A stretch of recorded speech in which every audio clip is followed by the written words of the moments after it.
Hello, you wonderful people, and welcome to another episode of Not Too Comic Book. This week is show I talk about TV shows that are adaptations of comic books. For today's episode, I'm going to talk about Invincible, Season 2, Episode 2. A lot of really interesting things went down in this episode, so let's break it down. So, we are picking up with its graduation day, and Mark's in the middle of missing his graduation because he's dealing with Doc Seismic, which I love the whole situation of. Basically, he's going after another monument and stuff like that because he's like, oh, it was taken from Mother Earth and the materials. But Mark's like, isn't that like every building that's ever made? And then just Doc Simon like darting his eyes back and forth. He's like, fine, you could keep the ones that are made of wood. It's just I love how like crazy he is. Also, he has his backpack this time, or his jetpack, because that was something he had commented last season, like, oh, I didn't have my jetpack, this time I do. So thought that was dope. And he brought his Magnum buddies up too. He did quite a number of I mean, I know like Mount Rushmore still had to be fixed even with Eve, and I'm sure Eve being there probably helped that a lot. They never showed that, but she easily had to help with that. But it's like, well, Eve's not around because she's at the graduation right now. But I like Mark ending the fight because it kind of made me think of Naruto versus Neji, like their bout during the Chunin exams, like the whole like uppercut, like ending it with a single hit. It kind of reminded me of that, like coming up from the ground and like uppercut. The one blow that Naruto directly landed on him ended up being the final blow. It just kind of felt very similar in that regard. I mean, especially when you think about Dr. Seismic's abilities, very reminiscent of the Byakuya clan, where it's just being able to kind of, their keep away game is pretty tight with like their rotations, abilities and stuff like that. I mean, their agility and all that. Once again, not trying to get too deep into the weeds of Naruto, but it's just interesting parallels when you think about it. So Dr. Seismic got taken off the board.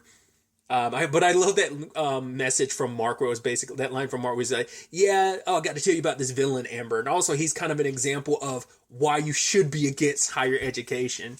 But I think that's such an interesting thing from Mark, continuing where he was at the beginning of in the last episode, because yes, he wants to help people. It's also a twofold thing. He wants to keep his mind distracted, but he also wants to prove it's not just to other people. It's a lot to other people, but it's also to himself because he is scared. He even told Eve last episode, what if I am like my dad and I'm scared? I mean, because Mark's noticed it from time to time. He has a bit of an anger issue, and that's a big question some people have. I mean, especially people who aren't familiar with the comic book, which once again, I'm one of those people, whether that's a Viltrumite thing or not. Because, I mean, definitely seems like Nolan has an attitude, like, when you actually think about that fight, like, Nolan can lose himself in his anger, so it seems like that might just be a Viltrumite thing. I mean, I'm sure there's, like, a direct parallel to Superman, because, like, Superman could go a little wild if he ever, like, loses himself to his anger. Always got to be calm, cool, and collected, because you could go a little berserk. But we've seen those instances here and there, when the Flaxens, infiltrated, or when, Mark went up against Machine Head's people in episode 5, and even a little bit against Omni-Man. When he gets angry, that's when he hits harder. So he recognizes himself, so I'm sure even that kind of, he kind of loses himself in those moments, but I think he is aware enough to be like, yeah, those are moments when I've kind of lost it a little bit, and I'm sure those can be scary moments as well.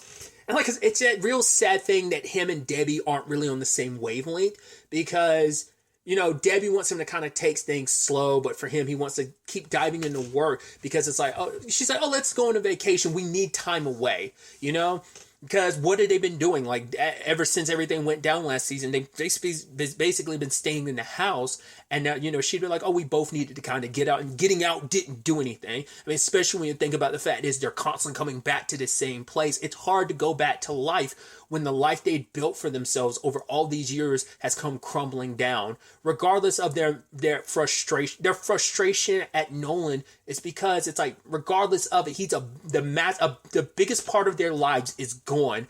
And what was this perfect equilibrium of a triangle is now just the two of them, and that void, that silence is deafening, and it's hard for them to, once again, they're going through it themselves, and it's like, how can we really be there for each other? Because Mark's dealing with his own stuff, and he's not seeing what his mom's going through, and his mom's trying to be there for her, but she doesn't know what's the right thing to do or what's the right thing to say. She's like, Mark, you're not like your dad. I think, you have feel the need to like help out and stuff like that to prove you're not like your dad, but you're not. And it's like, you don't let, it's like, but for Mark, it's like, if you don't really already think that, why would you even say that in the first place? But she's like, no, I'm sorry. She feels like she can't say or do the right thing. And it's frustrating. She's angry. She's sad. And she's frustrated about the situation, frustrated herself that she can't do anything for Mark. But what Olga said last episode is like, you can't really help him until you help yourself. So she still hasn't taken a deep dive on that card that Olga gave her last episode. But staying on Debbie, she was trying to sell a house, and the couple that was buying the house, like, it was a pushy significant other, and it grated, like, it got on Debbie's nerves. She's like, she's not your pet. And it's like her boss is telling her to kind of take more time off. And it's just like, it's frustrating. Like, work can't even be your escape, because like seeing that, it just makes her go like, right, this is someone being pushed around by their husband. And then, it's like someone being pushy and like, oh, because Nolan talked to her in certain ways too, like, oh, you're the human and I'm the superhero. Like, those were things that we saw last season as well. So it just irked her even more. So she goes to work, goes back home, she's frustrated, and then you have the whole cabinet thing, and it won't close, and it's just smashed, ripped it off the hinges, and she breaks down crying. And we'll talk about Mark's situation later, but like him coming back and her breaking down, and she can't stop herself from crying, and she even pushes Mark away for a little bit, just like, I'm sorry, because once again, I brought this up last episode, she feels the need to be strong for his sake. It's like, right, like he's supposed to be an adult, yes, but it's like, at the same time, you're still my kid. You've had to grow up faster than any other person. It's, yes, you're out of high school and everything, but it's like, no one should have to carry the weight you've been carrying, that you've had to carry after all of this. Like, and she's carrying, that weight is too much for both of them to carry, especially when considering they're not carrying it together, they're carrying it individually. And just him just kind of like, just seeing his mom like that and him holding her. And I was like, that's so beautiful. And it's so heartbreaking how frustrating that situation is. But going back to Mark's situation, him working for Cecil, he ends up going to, what's it called, Midnight City, basically, because we didn't really get to see this last season, but now they're showcasing the city is basically in perpetual darkness, which is so interesting, because obviously Nightwing, Darkwing is supposed to be, I said Nightwing, Jesus, Darkwing is supposed to be the this universe equivalency to Batman, and that city's supposed to be like Gotham, but it's like, it's interesting to know that it's literally a cursed bubble. Was it like the Midnight Magician or something like that?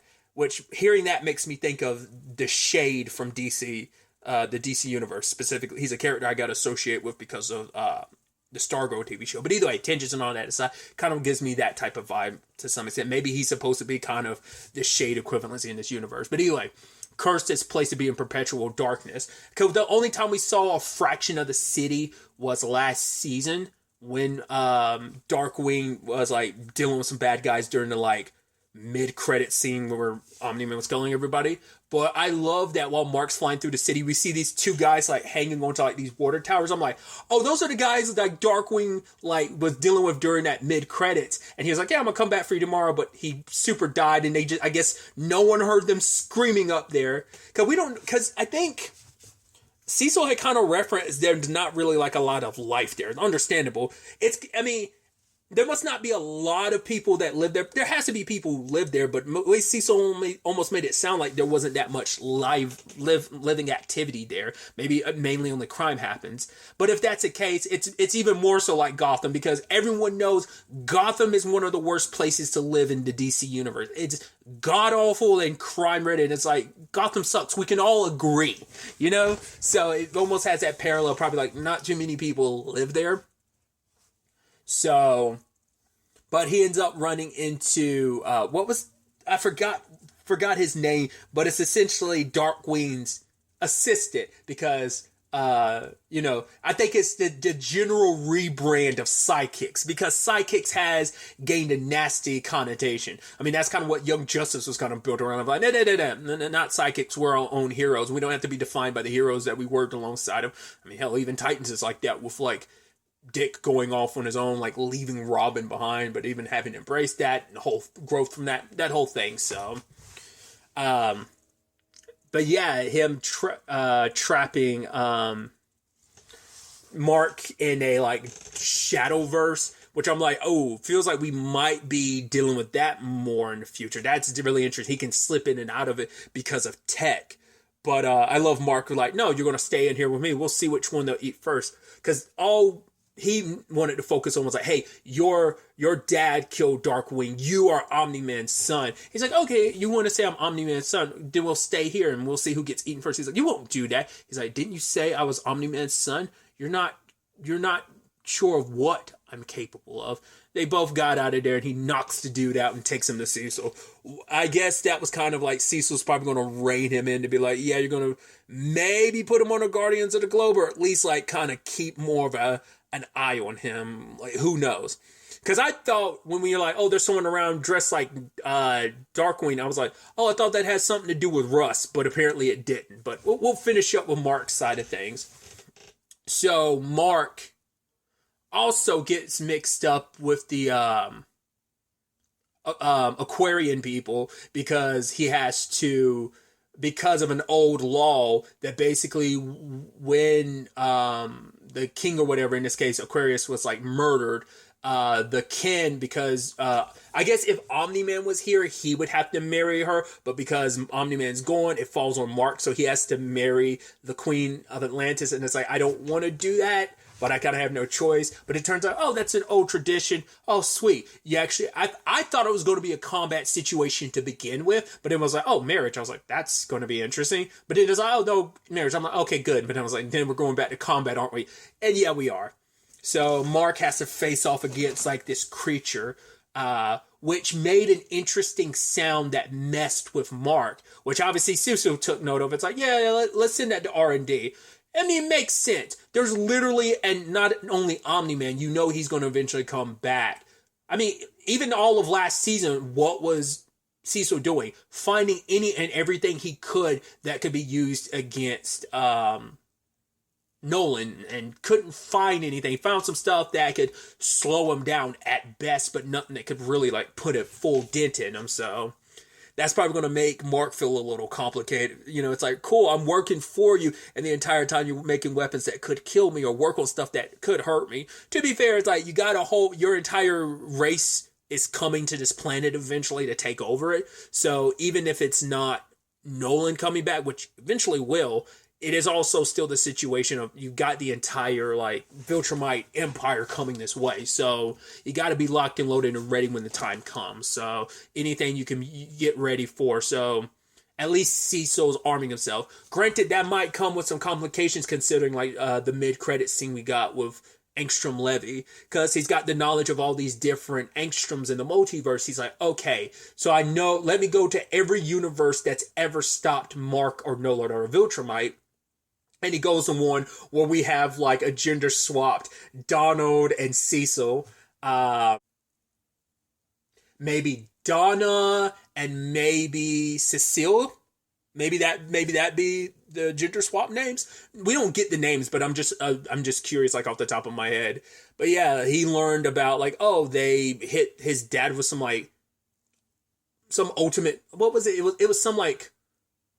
It was some kind of specific bombs, and plus, once again, Cecil's learning about, like, he was like, yeah, they finally wore me down because they caught me when I was sleeping. Like, I had to sleep at some point, and they caught me then. Just little by little gathering up every bit of information he can about what they can use against a Viltrumite, specifically against Invincible across the multiverse. I mean, I like that, too, because it's the inverse of, hey, I was gathering all this knowledge from across the multiverse to end up helping me make one perfect utopia, because every universe has a little piece to the solution to to all these individual problems, and we put it all together in one universe, we get a solution. All Angstrom has to do now is kind of do the inverse of that, of go to every universe, pick up information about how they stopped Mark, and you have an infinite arsenal to use against Mark. You get little pieces of information, and so the inverse of building this utopia is now putting it all together to kill Invincible. So just, I think that's so beautifully poetic. So there's that angle to it, but the whole situation is the creature that Mark goes toe to toe with that creature, which I thought that was so dope. Obviously, he's still getting his ass handed to him, and with Cecil's help, he's able to get away, but he's not going to leave the Atlanteans to, like, suffer from it, because he's like, no, like, I'm not my father, so that's why I'm going to stay and fight. So kept whacking that thing, like, until he, like, started cracking its, like, outer shell and start pushing it in more. It still dragged him down, and luckily he found, I don't know if so I guess he didn't kill it, but I guess he beat it down. I guess that's always kind of a good thing not to kill it, because maybe the Atlanteans could, like, they are the Atlanteans, right? They're not the Aquarians. I think I called them the Aquarians before, but I think they're the Atlanteans. Or are they Aquarians in this? I forgot what the name of the people are. I know, like, Aquarius was the king, and I think Aquaria is the queen. Voiced by Tatiana Maslany. Like, obviously, there's a few actors, like, who are playing other roles throughout this episode. I get so happy when I see Tatiana Maslany pop up. She's so dope. Either way, tangents and all that aside. But I'm like, yeah, I probably always want to keep that in reserve, so it's probably a good thing not to kill their guard dog. Probably beat the crap out of it when it was dragging him down, but we'll see.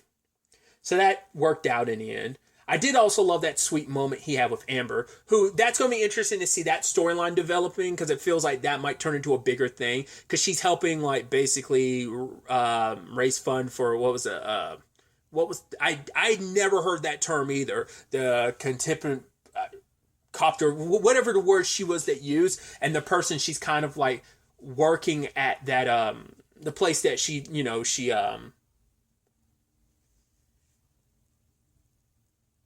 volunteers at, and she's also helping this politician, like, kind of put word out there. But it was kind of sweet. Mark, like, takes her, it's like, she's like, whoa, did you take me to Paris? Probably a good thing not to go to Paris for two reasons. One, it's kind of a vacation spot for your mom and dad. That probably would have been a little awkward. Probably not. That's what immediately came to my mind when it's like, oh, did you take her to literally Paris?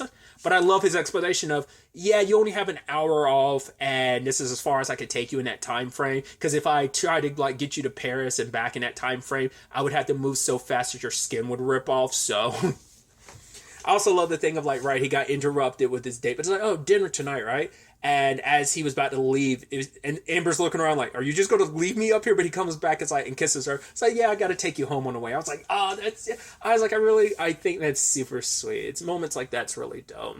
Because I love everyone's trying to figure out what they're going to do now they're out of college. Amber's got all this, are volunteering and helping out. She's like, oh yeah, I'm going to relax and do nothing and sleep in. But only on the weekends, because I'm volunteering on, like, Monday, Tuesdays, and Thursdays or something like that. It's like her schedule's busy. Obviously, Eve wants to help out. William's trying to, like, throw himself into trash reality TV. And it's just like, yeah, everyone's kind of keeping busy. Like, no one's enjoying, like, the freedom of just getting out of high school.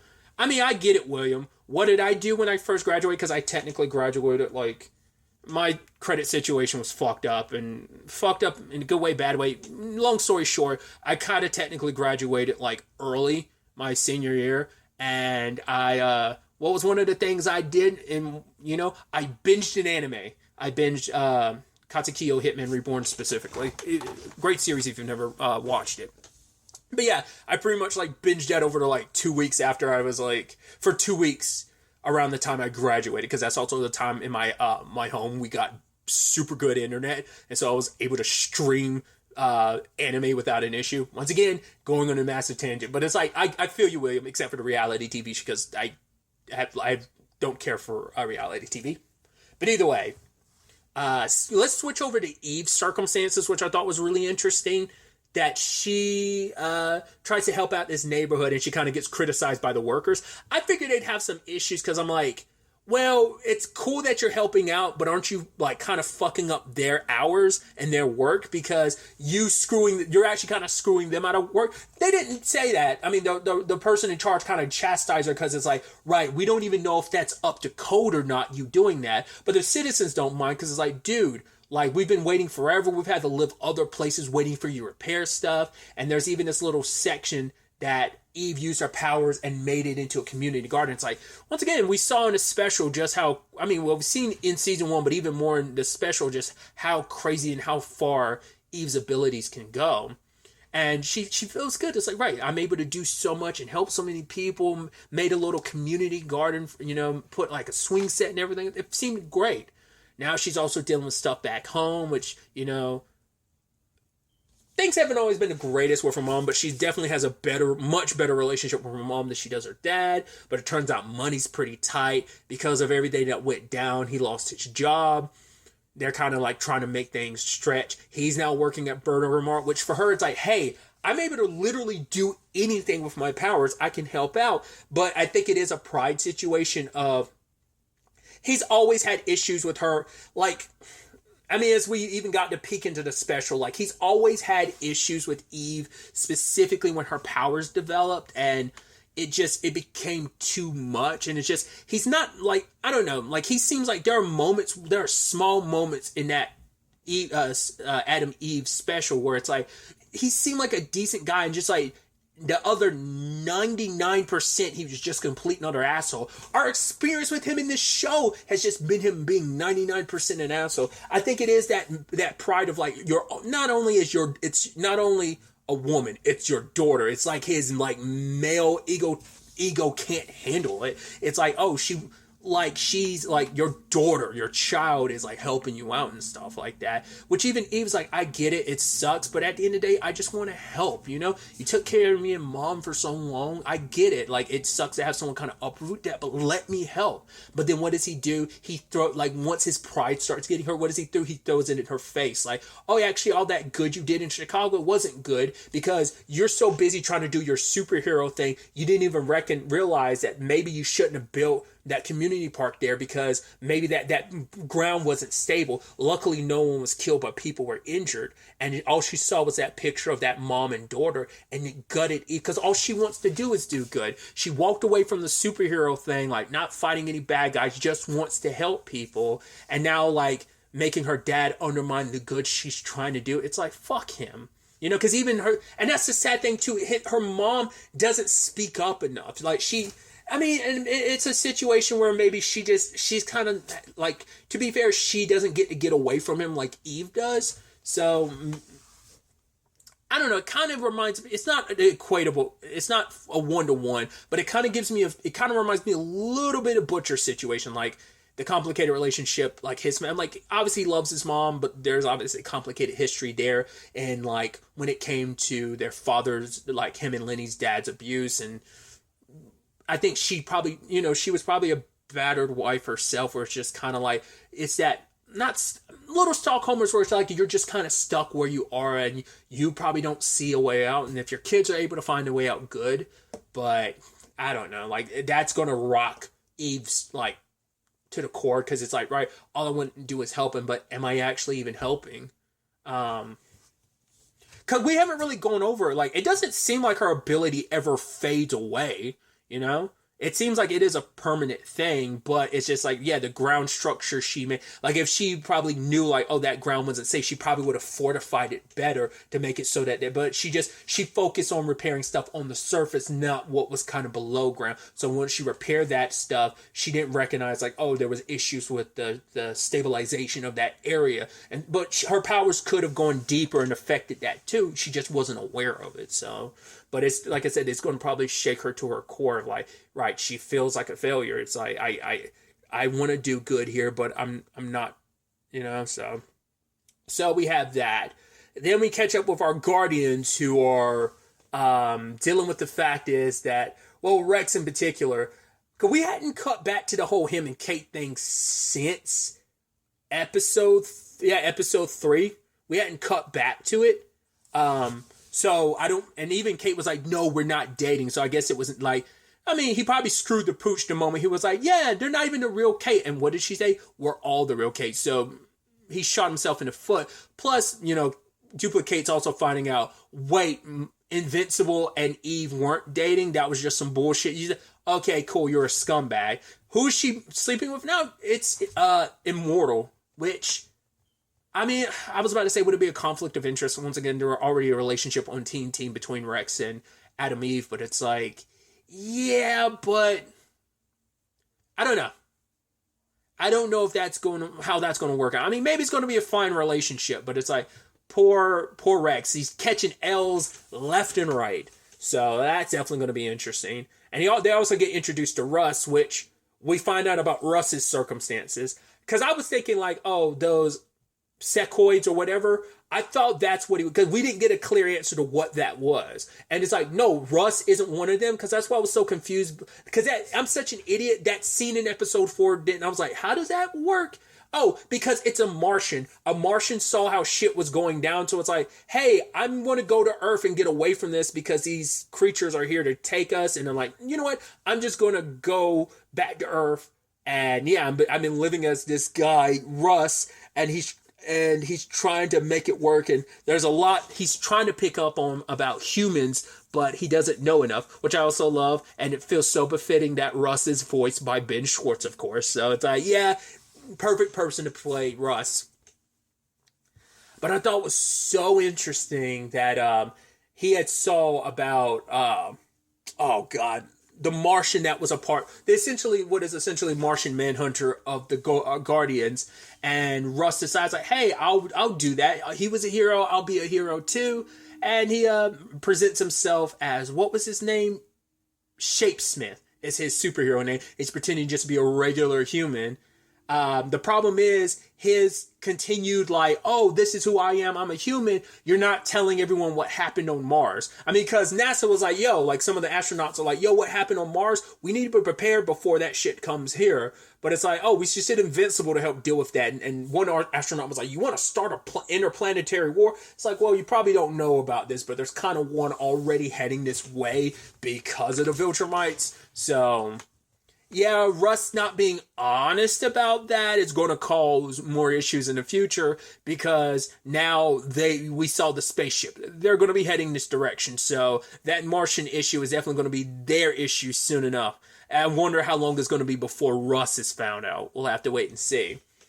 But yeah, the Guardians went up against the Lizard League, which, what was it, like the Supreme Lizard was in charge, but then like the Lizard King somehow broke out of prison, because didn't Cecil and them have him locked up? I guess he must have broken out, and he ends up killing the Supreme Leader, and he takes over. I love that the Lizard League was just kind of like, yeah. He's like, yeah, did we lose? Yes. Was it embarrassing? Yes. Was it my plan? Yes. But we'll win one day. He's the very like, we'll do it at some point, at some time. We may stand victorious. Maybe. Quite the interesting leader. Once again, he's dead now, so it's going to be interesting. I guess the Lizard Queen maybe isn't around, and that was probably, you know what? Because that was essentially 17, 18 years ago, the Adam Eve, at least where the start of the Adam Eve special was. So most likely that woman, because I talked about it then, she was voiced by Tatiana Maslany, that most likely was like the Lizard King's mom. So he replaced the queen. I'm about to say, where's the queen? She's either gone or she's retired. So that's why I was like, because I was thinking like, wait, where's the queen and all? It's like, right, that was, like I said, that's probably his mom. So who knows what could have happened. Like I said, she could either died or retired. So it's interesting kind of bringing that in. Like, yeah, we're seeing, because we heard about the Lizard League last season, but now we got to see them in the Adam Eve special, but now we're also getting to see them present day. So I guess them potentially going from a terrible team of villains to maybe bolstering their ranks. Once again, you got that, and you intercut that with like the Martian stuff that's going on. So a lot of stuff heading towards Earth. So it's definitely going to be interesting to see. Once again, also our main plot thread of the Angstrom stuff. So, oh yeah, I completely forgot to talk about Donald. Obviously, this is Debbie's first time seeing Donald back, and she was kind of surprised, but she didn't really put up too much of a conversation, because maybe she's just assuming like, oh, I thought Donald was dead. Oh, I guess maybe he isn't. So, because to be fair, that happened after, like, she was brought in. I can't remember if she saw that go down. Didn't she? I don't remember she was already there at the facility, because that was in episode 7. I don't remember she was already there at that time or what, but she's definitely under the impression Donald's dead, but she didn't push it, so maybe she thought, oh, maybe I'm weird. But what was really interesting is Donald's response. He's like, sir, Debbie, when she saw me, something seemed a little off. And he's like, yeah, she's going through distress. after everything Nolan put her through. Who knows what's going through her head? So it's interesting because that means Donald isn't aware of his circumstances. I was watching The Break Room last week, I believe it, yeah, and they talked a little bit about Donald's circumstances in the comics. Obviously, I won't spoil it if you don't want to know, because there's no guarantee it's the same, because obviously there are differences between this and the comic. But so until they reveal it in the show, I'll talk about it then, whether it's the same thing or not. I don't remember if they said I think they were implying like Donald wasn't aware of his circumstances in the comic books either. So it's definitely going to be interesting to see it, once again, if it's the same thing or did they go about it a different way. We'll ultimately have to wait and see, but it is interesting, and it kind of feels very befitting that Cecil plays everything super close to the vest.